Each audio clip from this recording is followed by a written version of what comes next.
I'm not being hateful. I'm calling out hate and lie. I want you to show me evidence of out and proud, openly gay, the LGBTQ molesting children, not the cowards. You think that we'll corrupt your kids if our agenda goes unchecked? Funny, just this once, you're correct. Hiding in churches, denying their sexuality. Actual members of the LGBTQ. We'll convert your children. Show me charges. Show me jail time. Hell, show me credible accusations. Concerned and shocked by what they heard that teacher say. So my class decided to stand but not say the words. Totally fine. Except for the fact that my room does not have a flag. It used to be there, but I took it down during COVID because it made me uncomfortable. The school district says that's Kristen Pitson, who identifies herself as an 11th grade teacher at Back Bay High School here in Costa Mesa. She starts that TikTok video by saying that during the Pledge of Allegiance, she gives students the option to stand and say the words. She goes on to share that her class does not have an American flag and that she took it down during the pandemic because it made her uncomfortable. In this video, Pitson says a student asked why there was no flag recently. She says she tells the student she would try to find it, but then admits she's lying. Parents in the area say they are shocked by what the teacher says next. In the meantime, I tell this kid, we do have a flag in the class that you can pledge your allegiance to. And he looks around, he goes, oh, that one? Show me evidence that members of the LGBTQ are grooming children to have sex with them. And in case that sounded ridiculous to you, like it did to every other mature adult in the room, show me evidence of this gay agenda you speak of. The Teachers Association is one of the most powerful unions in the country, and it is purely an organ of the Democratic Party. Recently, the union held a conference to discuss how to indoctrinate school children without their parents' knowledge. One first-grade teacher called Blair Wyatt explained that it's best to hold meetings for gender identity clubs during lunchtime so their parents never know.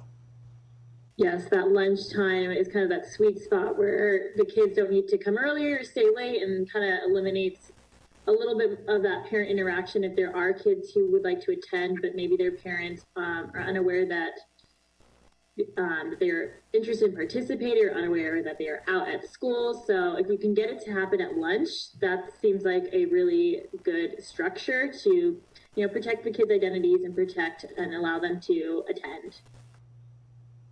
Amazing that they're admitting this in public. Documents from the conference also show that teachers admit they read students' Google search histories looking for signs of interest in gender issues so they can take advantage of them. Show me where members of the LGBTQ are recruiting children to be gay or trans, not evidence of mature adults teaching children to treat gay people with respect and dignity. Finally, new rule: if something about the human race is changing at a previously unprecedented rate, we have to at least discuss it. Broken down over time, the LGBT population of America seems to be roughly doubling every generation. According to a recent Gallup poll, less than 1% of Americans born before 1946, that's Joe Biden's generation, identify that way. 2.6% of boomers do, 4.2% of Gen X, 10.5% of millennials, and 20.8% of Gen Z.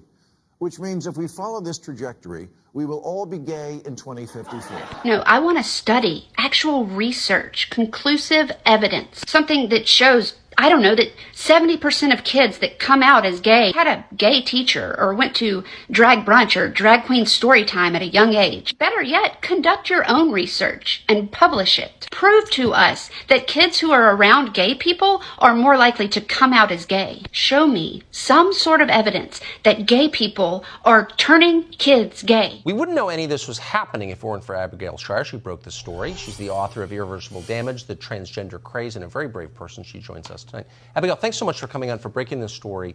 It looks, on the face of it, from what we just presented, that these teachers are intentionally trying to hide what's going on from the parents of the kids.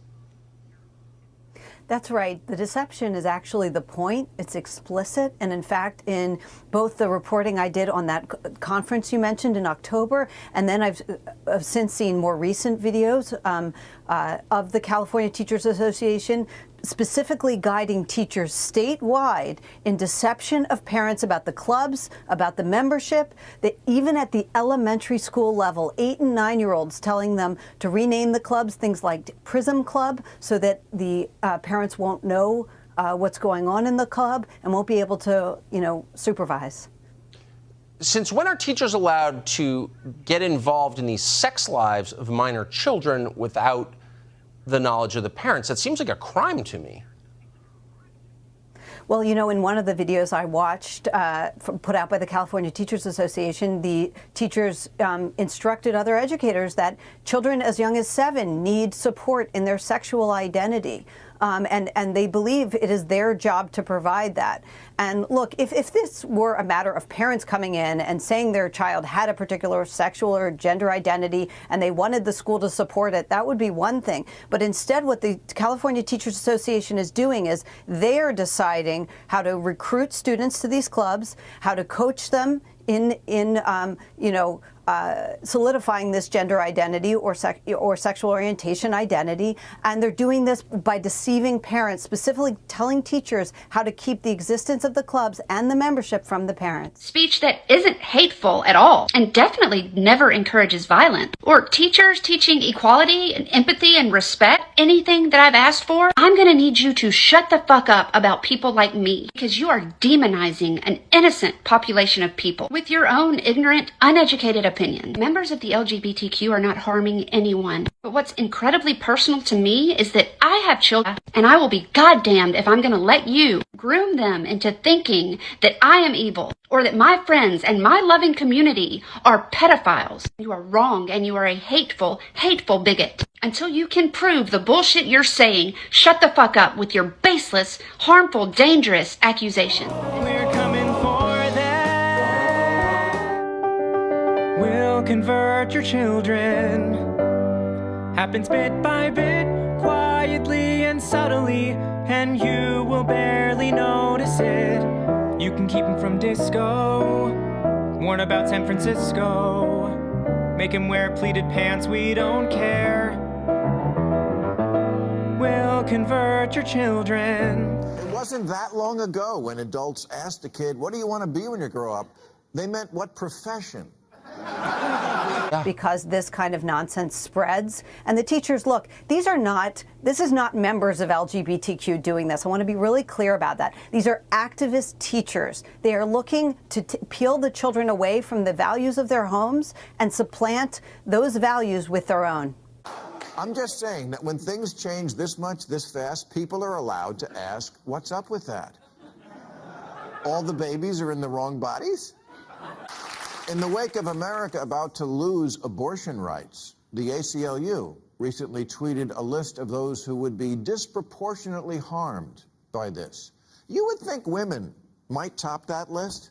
No, wasn't even on the list. Second on the list was LGBT. Really? Abortion rights affects gay and trans people more than, breeders? I'm happy for LGBT folks that we now live in an age where they can live their authentic lives openly. And we should always be mindful of respecting and protecting.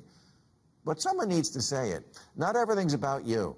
And it's okay to ask questions about something that's very new and involves children. The answer can't always be that anyone from a marginalized community is automatically right, trump card, mic drop, end of discussion. Because we're literally experimenting on children.